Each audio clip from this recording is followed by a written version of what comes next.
Good evening, ladies and gentlemen. Welcome to the Thunderstrike podcast. This is brought to you by Reckless Comedy and Strike Comedy. This is our first ever live podcast. We are live on Facebook at Strike Comedy Official. We're live on YouTube, Reckless Comedy Podcast, and we are also live on Twitch as well. I've got two guests on tonight. Our first guest is a very good friend of mine.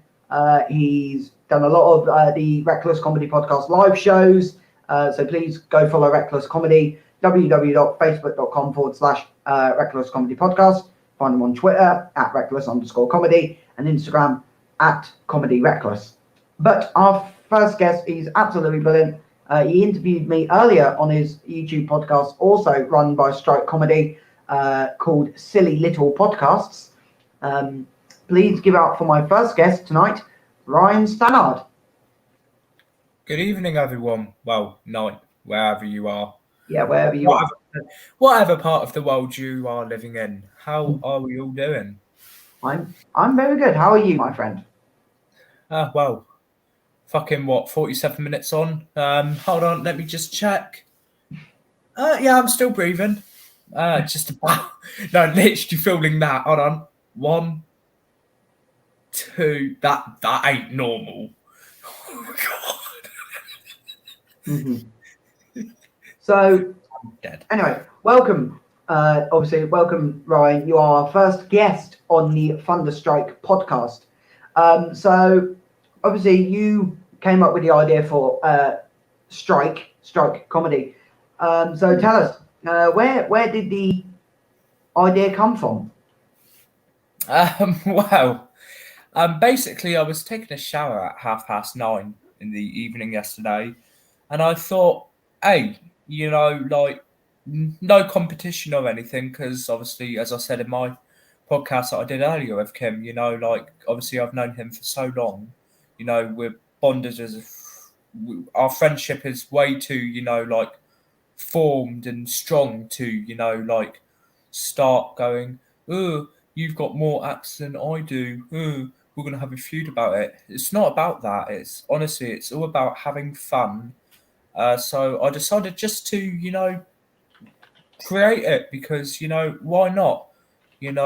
So many people do it. So I thought, it's just like doing a YouTube channel, you don't know if it's going to go down well. You don't know if it's going to go down badly. You just don't know these sort of things. So I thought, hey, some of my friends have given it a go. Why shan't I? And yeah, so that's how it all started off. Just was in the shower yesterday, and I was just like, fuck it, screw it, let's do it. Okay. Oh no, that's not what I wanted to do. Stop doing that. Okay, cool. No, it's fine. So in terms of Strike Comedy, obviously you've been featured a lot on Reckless Comedy's shows since August when they started doing online shows. But my question to you was, and please honestly take this with a pinch of salt. The first question really is, was Reckless Comedy a small influence on Strike Comedy's? Yeah, of course. Of course it was. Of course, you guys have inspired me to do comedy. Like, if it wasn't for yourself back in, I think either December or January last year to sign me up to do the indoor show at the Point in Eastleigh, then I don't reckon I would be doing this right now. Sorry, just give me 1 second, please. No worries. There's writing issues at the moment. No, that's fine. That's honestly fine. Be all sorted out with. There we go. But yeah, no, definitely Reckless has had some influence on me creating this website because you over at Reckless Comedy, you've been nice enough to give me all these spots for every week, really, basically, for the past fucking, I don't know, 4 months now. So yeah, of course you've taken a part in influencing me. Of course, 100%. Now, some people would say that maybe you were trying to jump on the bandwagon of Reckless's success by creating Strike. Would you say that's true or false? Absolutely not. I'm not doing it to, I'm not trying to, take anything away from Reckless. I'm not trying to, copy them. I'm just doing it because, fuck it. I basically, Kim would agree with me with this.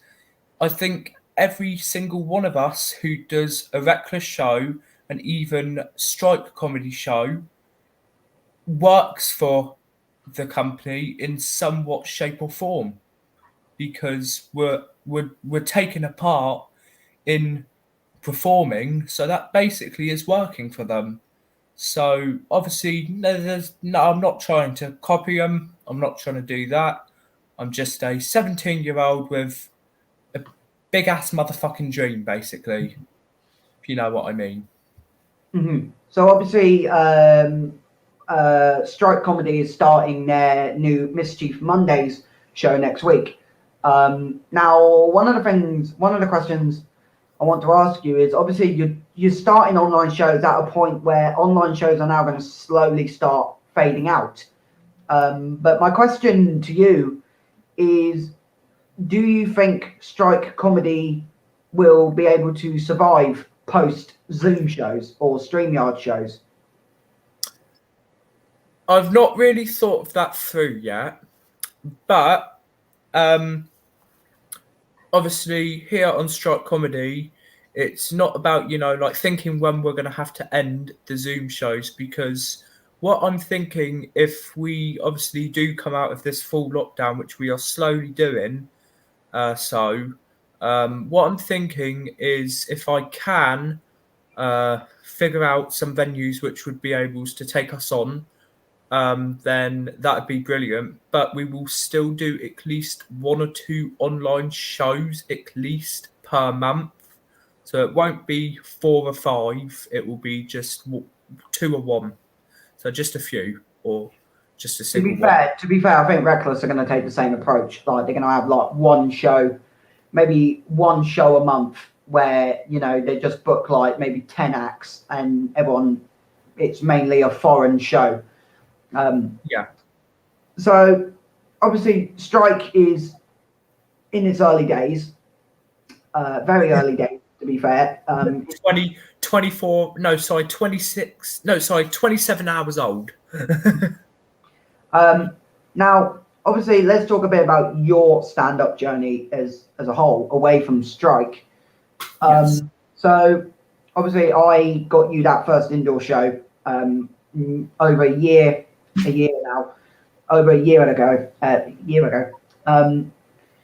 Is there you've obviously met a lot of nice people over the last year in the comedy scene. Is there anyone in particular, or what's the worst gig you've done, whether that's indoor or outdoor? What's the worst gig you've done, indoor or outdoor? See, I'm kind of drawn. Right, so the best one that I've done has to be, I would probably say, now it may not count as being like doing a set, but I think I was the strongest at the Basingstoke bandstand show. Well, it wasn't even a bandstand, it was just like a small little fucking hut, which we found in the middle of a field. But I was doing an MC, and I think everyone laughed at all my jokes, and it's just like, it's so nice to, go up stage and have some confidence, because, yeah, a lot of people have it. I'm one person, who has autism and that. So, we all, some of us, have higher function autism. We have so many different levels of autism around the world, and it affects us differently. And 3 or 4 years ago, if Kim had signed me up to do a comedy show in front of, I think there were like 50 people in on that first night, I would have shat myself, and I would have told him, fuck no, I'm not going to do it. But I somehow pulled through. So my best show that I've done was the MC at Basingstoke. And then my worst show was probably an online show in October. The Wi-Fi was crap, and I had been up for, I think, 34 hours at that point, and I forgot all of my lines, and yeah, it flopped. So my best one, Basingstoke, and then my worst one, an online one in October. Okay, so the next question. Obviously, Reckless has had its fair share of controversy over the last year. It's at one point it was involved in a case of slander with another comedy brand. I want to ask you what your involvement during that time with obviously the issues between Reckless comedy and pirate comedy. Where did you stand in this? Do you think it was a waste of time, that argument, or just tell us what your involvement with like pirate comedy was like before it all kicked off?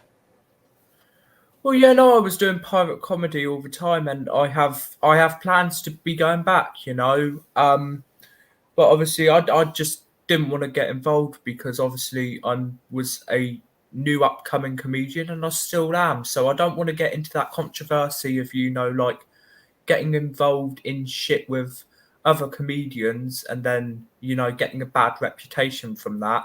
So I just really at first, because it all kicked off on my birthday, unfortunately, and I didn't want to pick sides really at all. So that's all I want to say on it, please, Kym. Yeah, no worries. Obviously, it was for me as well. It was quite a not an easy time because obviously a lot of things happened. But yeah, okay. We do have comments, which is brilliant. Okay.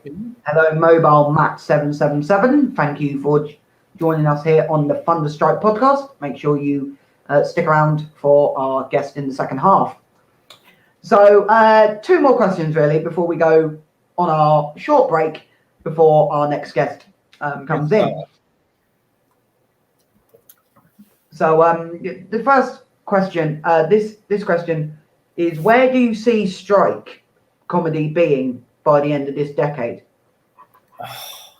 So it's so hard. It's so hard to think about that because this it's been going for less than a week already. It's been going for just over a day now.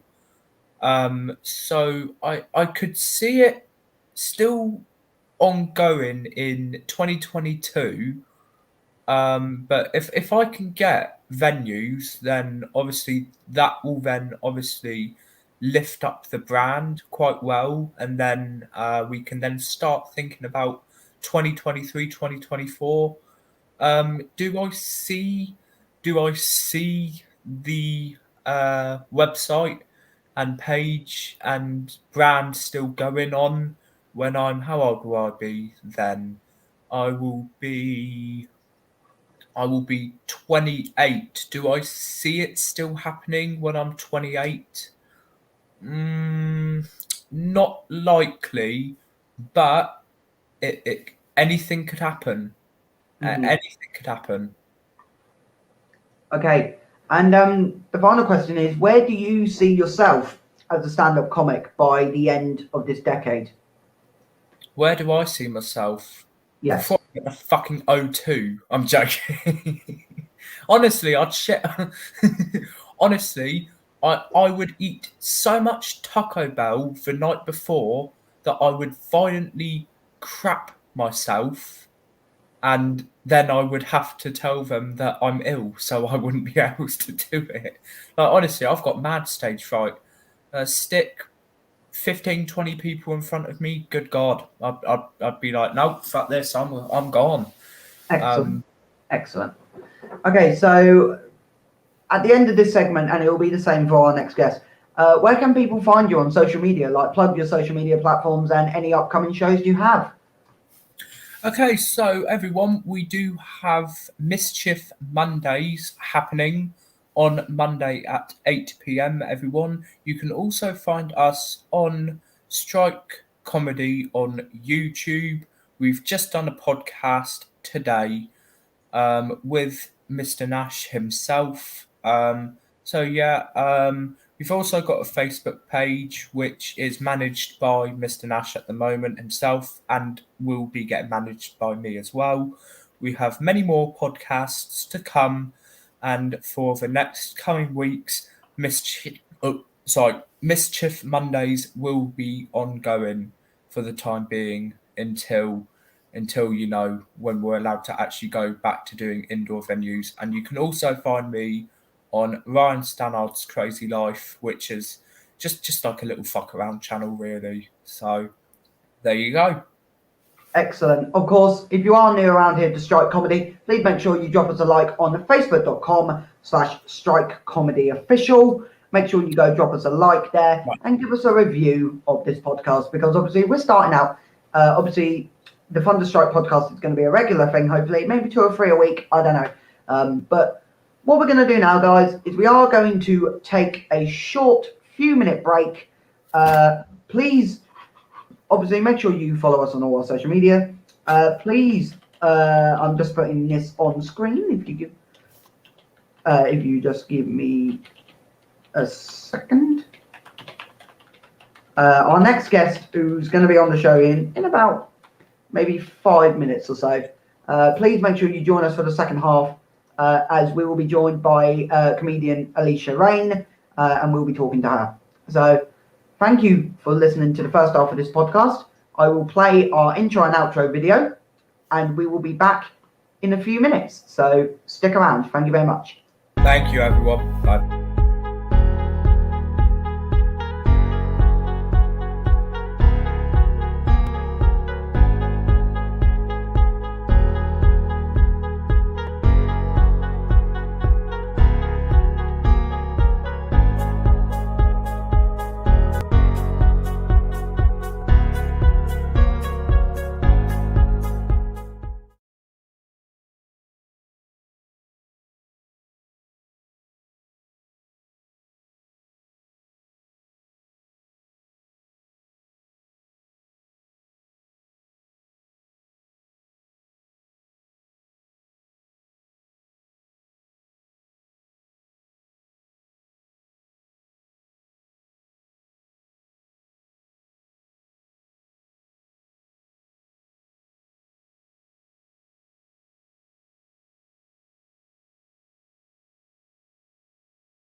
Good evening and welcome back to the second half of the Thunderstrike podcast.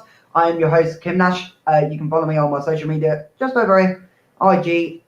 Follow me on Instagram at Kym Nash Stand Up. If you didn't join us for the first half, I just interviewed British comedian Rayne, who also is the co-founder, the founder and my boss here at Strike Comedy. This is the second half, so thank you for tuning in for the second half. We appreciate that. Our next guest is a comic I know very well. We've done many shows together over the last few months. And she also hosted one for another comic's birthday, which you don't get in real life. People don't care about comics in real life. Please give it up for my interviewer, or whatever. I don't know what I'm saying now. I lost my train of thought. But please welcome my second guest. That's what I was trying to say. Please welcome my second guest, the brilliant Alisha Rayne. Hey. Hello. How you doing, Alisha? Not too bad. It's always fun to get the British brilliant applied to me. So very cool. Excellent. What's going on? Yeah, it's great to have you here. So let's go back to, like, obviously you're an American comic. That's the best way to put it. So how long have you been doing stand-up comedy? Off and on for 8 years. Oh, okay. To be fair, I didn't know you were going that long. Yeah, I was in Los Angeles for about 6 years. Yeah, no, I was in Los Angeles for about 10 years, and then like I would go do open mics for a little while, and then in and out of the scene, and then I moved to South Dakota a couple years ago, and a friend of mine from high school had a small scene here in South Dakota, and now I'm part of the South Dakota scene. Some scenes like take up a city, ours takes up the entire state. So okay. Yeah. Yeah. So obviously I met you through the online Zoom scene, if that's the best way to describe it. The Zoom scene. In about 10 years time, no one's going to realize what the Zoom scene was except those who were there. But I met you through Backline, and yeah, it was fun doing Backline, and it still is at the moment. It still is. So how did you start off in the Zoom scene? Did you start off like really early in the pandemic, or were you one of the late bloomers, so to speak? I would say it's kind of early. Ian Raylan Smith is in Sioux Falls as well. So I knew Ian before the pandemic hit, and he sent a couple people the mic list that Nico Lukov put together. And it was just from there I got onto Brooks' backline mic, and just kind of kept going to it. So And obviously Backline, obviously you were involved in the Swapping Sets show. So for those who didn't see Swapping Sets, could you explain what the Swapping Sets show was to those who didn't get to see it? It was a Valentine's Day mic, and so what we would do is it's kind of like a fun comedy experiment. We would take somebody else's set and do it in our style of comedy. And so basically you would hear two radically different sets from like the original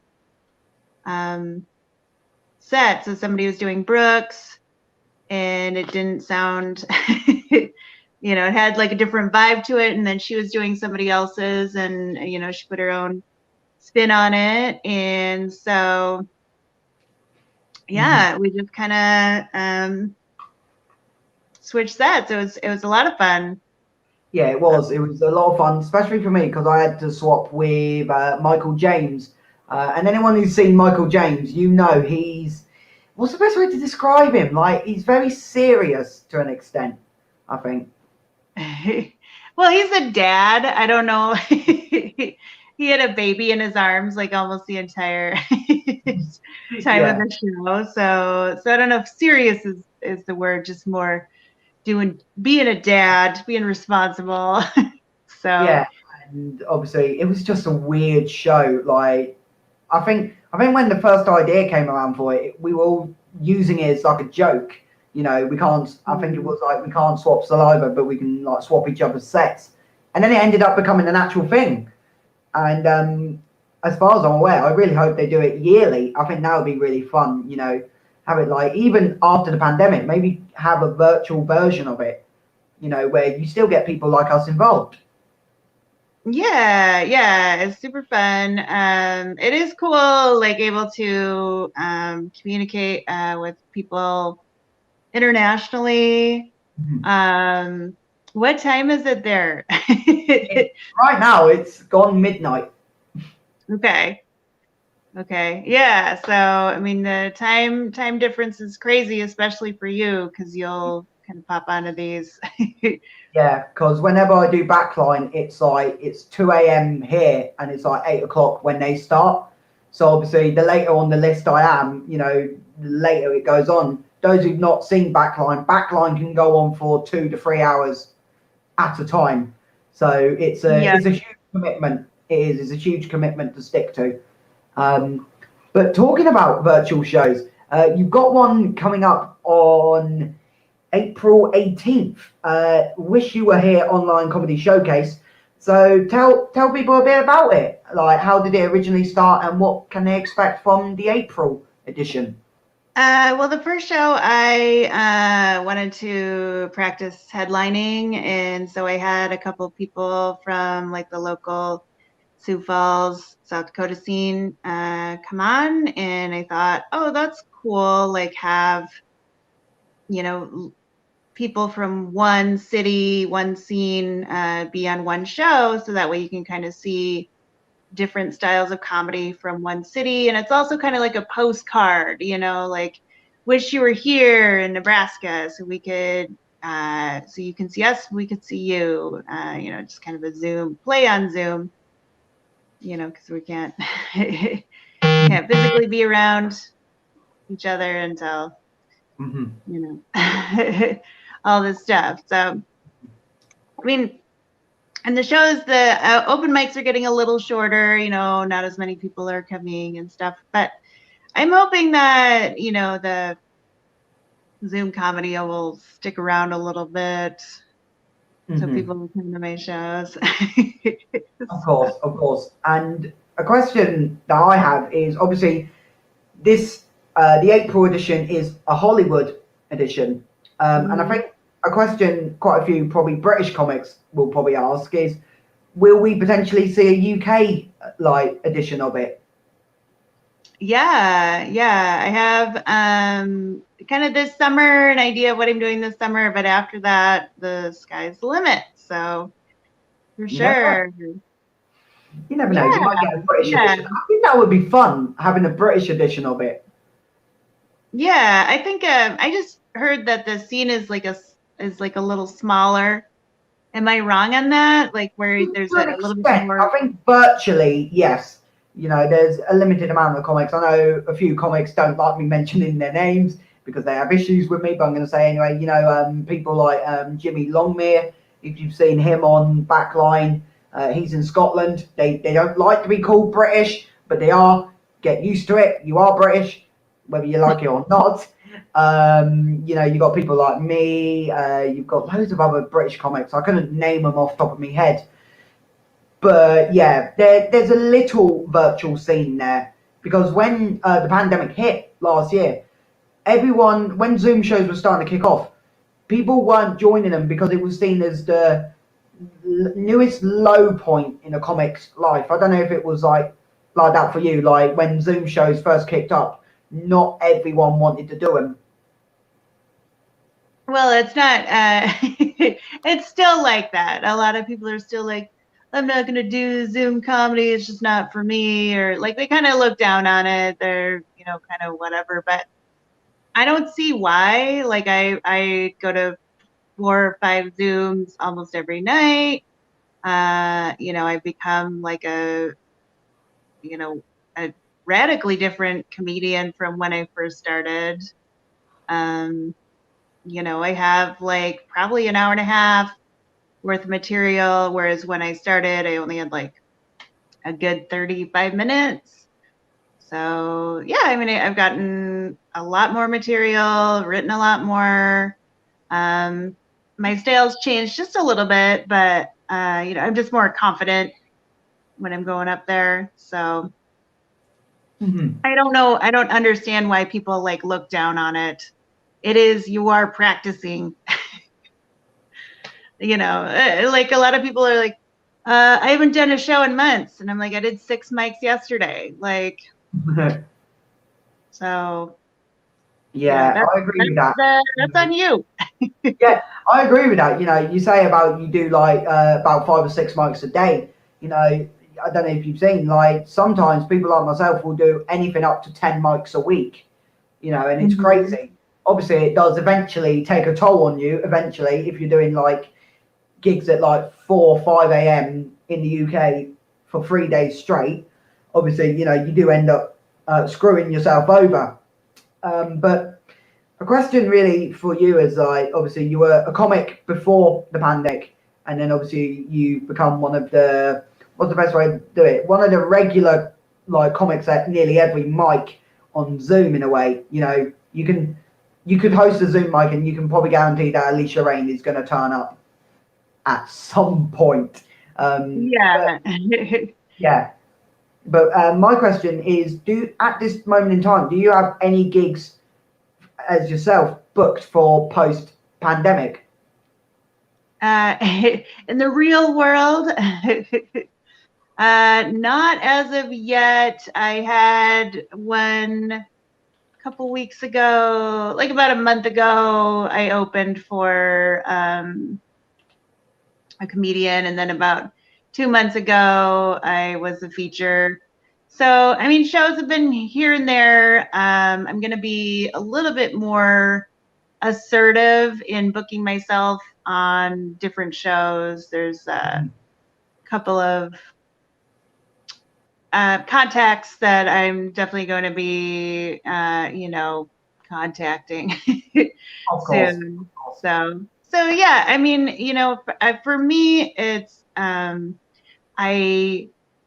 going to continue doing these online shows and just trying to maneuver a different way for them to be successful, because even though people are leaving Zoom or doing more online stuff, I feel like or doing more live stuff, I feel like online is still a viable option for maybe people who don't want to go out that much still, or people who are introverts, who are just like cool with watching comedy online.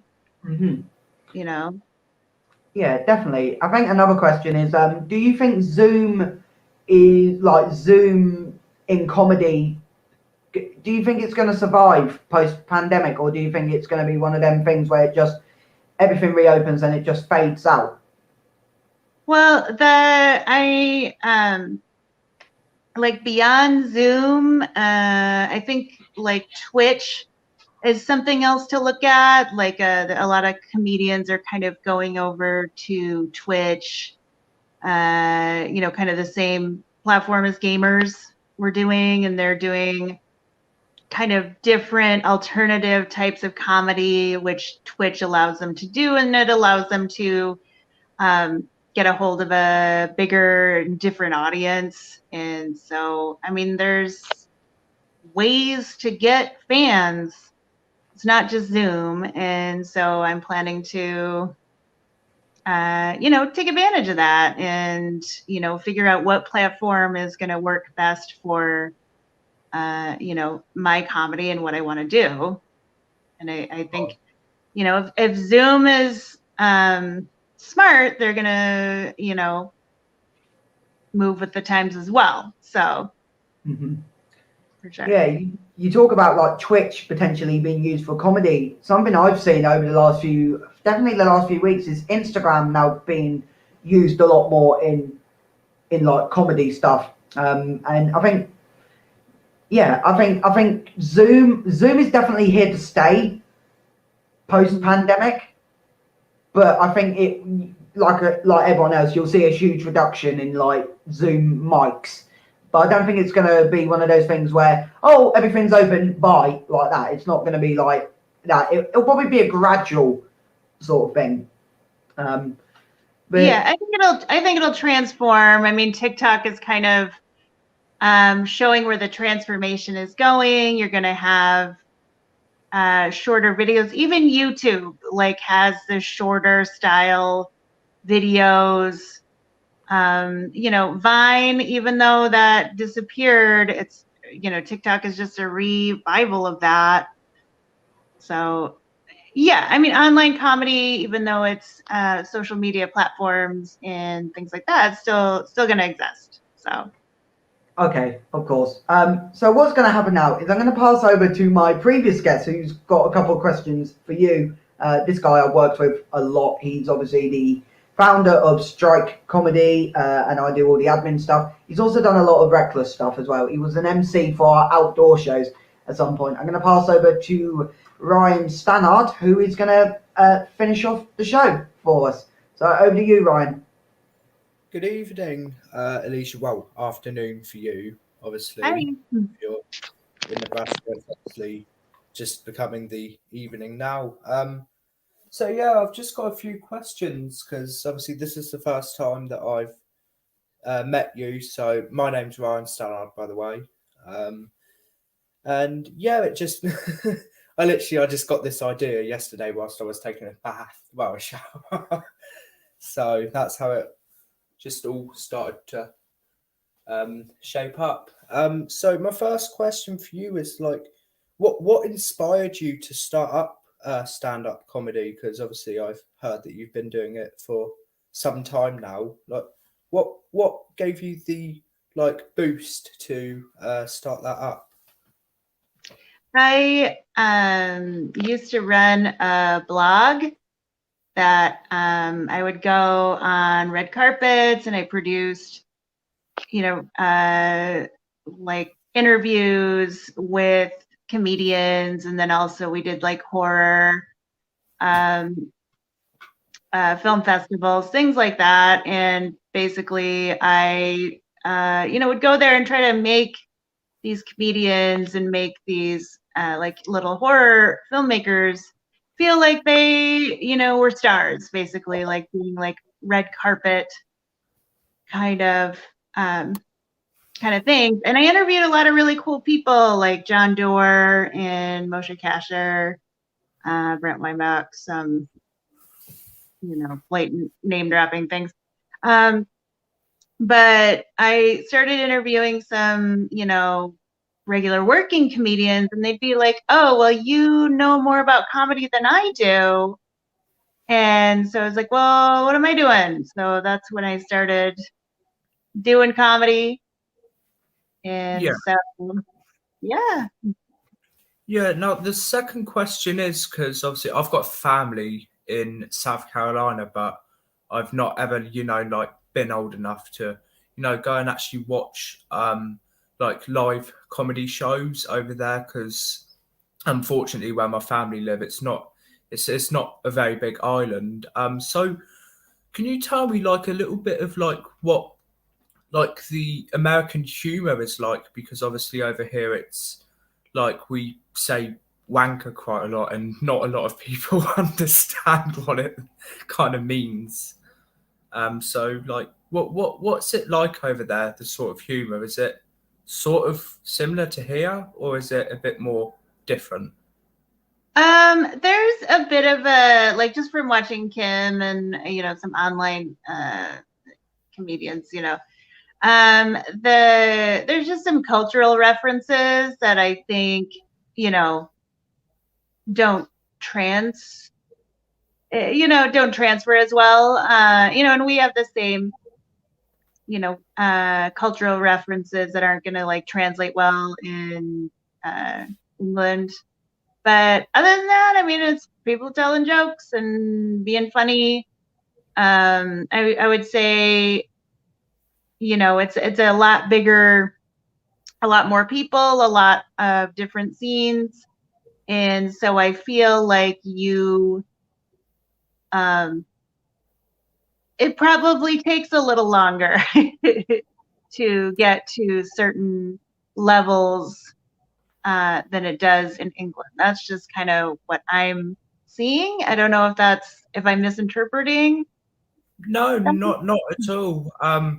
Sort of our humour is, like pretty much, going to a pub, a restaurant, or a bar, getting hammered, watching a couple comedians, and laughing at, like just every single little joke that we do, which doesn't even make sense. So another question for you: do you see yourself doing stand-up comedy at the end of this decade, in the next 8.5, 9 years' time, or do you not? I want to be in the comedy industry, so whether that or not that's like me being a comedy writer, producing, directing my own show, or being a stand-up. I do a lot of comedy writing, and I've done film producing, things like that, and so I think that might be a direction that I would go in, but I love performing too, so I'll definitely be in the scene forever. So. Yeah, that's what I like to hear, because once you start doing something that you really enjoy, you learn to go on to do it for years and years, and then it feels like only a year you've been doing it, and then you keep on going, and then before you know it, you've been doing it for a decade or 2 decades or 3 even. So you just keep on going, doing what you love to do. So I've got one more final question for you, Alisha, and then that will be it. So do you see yourself ever like coming like abroad and doing a show ever? Do you see that happening in the next decade or 2? For sure. I definitely want to do international shows. There's a couple of working comedians that have been talked about doing international shows, and they've just booked themselves. So they made their own tour through just contacting people, and that's the same in the United States. You just make it happen. It's not you don't wait for it, you just make it happen. So that's what I'm going to do, and I'll do that on an international level as well. I'll see you soon, is what I'm saying. Yeah. Well, I'll have to find a venue fast for you. Alrighty, well, that's all the questions that I have for you. So thank you very much for letting me interview you for 10 minutes. It's been fun. Yeah. Excellent. Well done. Thanks very much, Ryan. I'll put you backstage, and we can, once the show ends, we can have a chat for a couple of minutes. Same to Alisha. See you all in a bit. Bye-bye. Okay, cool. Putting him backstage. But yeah, I got one last question for you, Alisha. And it happens on my podcast as well, Reckless Comedy. The question is, where can people find you on social media? And this is your time to plug yourself. Yeah, I'm at Alisha Rayne on Instagram, at Alisha Rayne on Twitter. I've got a podcast, A to Z playlist. You can find that on Spotify.